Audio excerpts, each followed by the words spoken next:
nursery, it's time for a story. I'm going to read you Back to Earth with a Bump. Now this story is a rhyming story, so listen out for those rhyming words and join in if you can.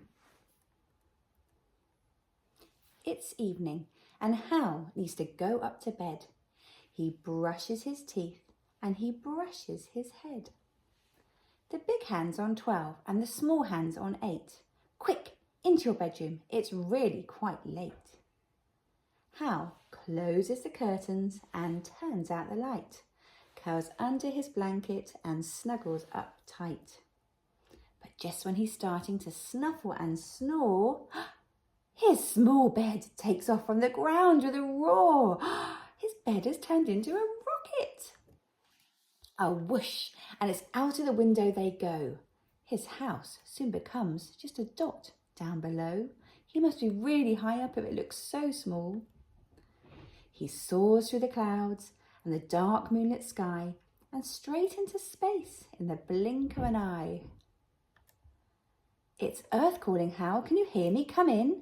We've a mission for you. When can you begin?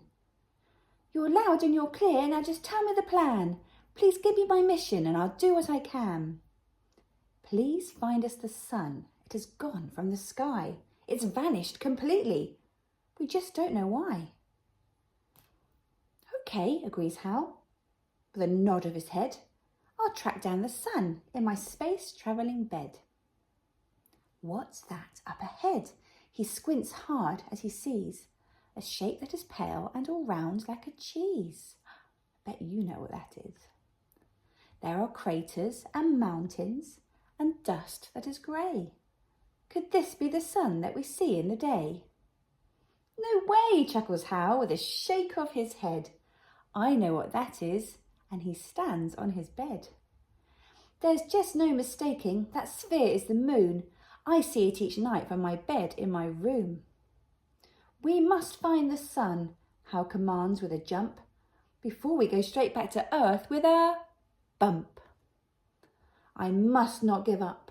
It's important to try. I'll keep up my quest for the sun in the sky. What's that up ahead? Hal jumps up as he spies some bright twinkling shapes far ahead in the sky. They sparkle and dazzle. They glow with white light. Could this be the sun that we lost in the night? Oh no, giggles Hal with a wink of his eye. I know those small diamonds high up in the sky. Those beautiful twinkling space dots are stars. I'm perfectly certain that's what they are. We must find the sun, Hal commands with a jump, before we go straight back to Earth with a bump. I must keep on trying, although it is hard. I've done well already to find all these stars. What's that up ahead?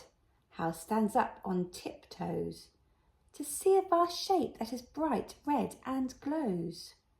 There are mountains and valleys and deserts so dry.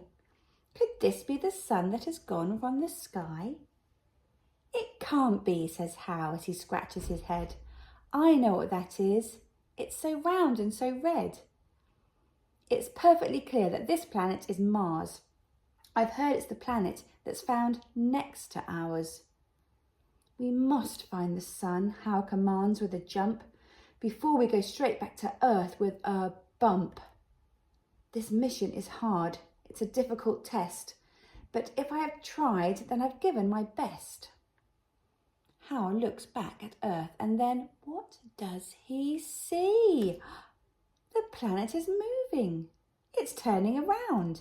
It's slowly rotating without any sound. What's he spotted this time? Do you recognise it? Is it where we live? Hal zooms round to find where his bedroom has gone. And what does he find? He discovers the sun. But there's the sun.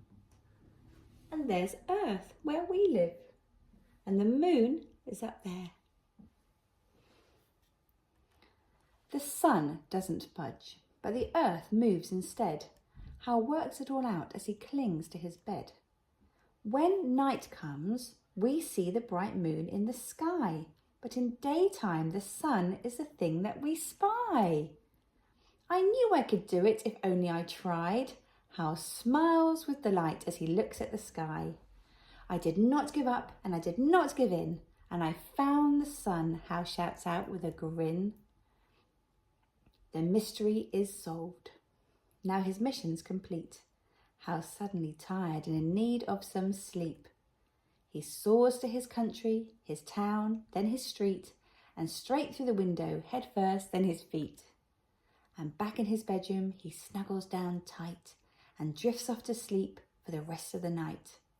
And as the sun starts to rise, Hal wakes up with a jump and finally comes back to Earth with a bump. Oh, good listening. I hope you enjoyed it. See you again soon.